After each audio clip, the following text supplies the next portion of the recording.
ফিউজারের অবস্থা দেখেন,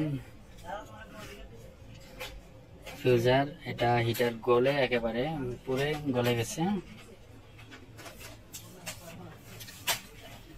এটার কারণ যে শুধু ফিউজার তা না, এটা হচ্ছে অ্যাকচুয়ালি পাওয়ার সাপ্লাই যখন প্রবলেম হয় তখন ফিউজারটা প্রবলেম হয়।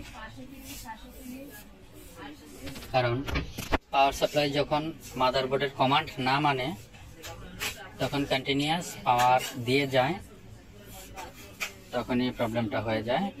পাওয়ার কন্টিনিউয়াস দিয়ে যাচ্ছে বাট ফিউজার কিছু করতে পারছে না।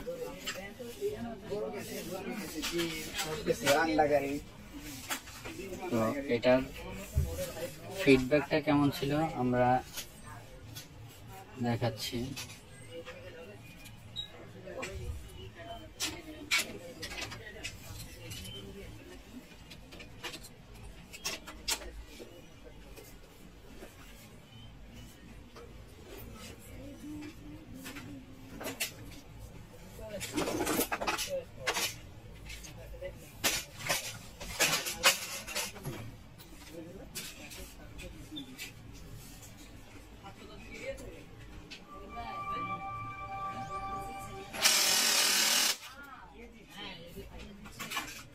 এই হচ্ছে সমস্যা।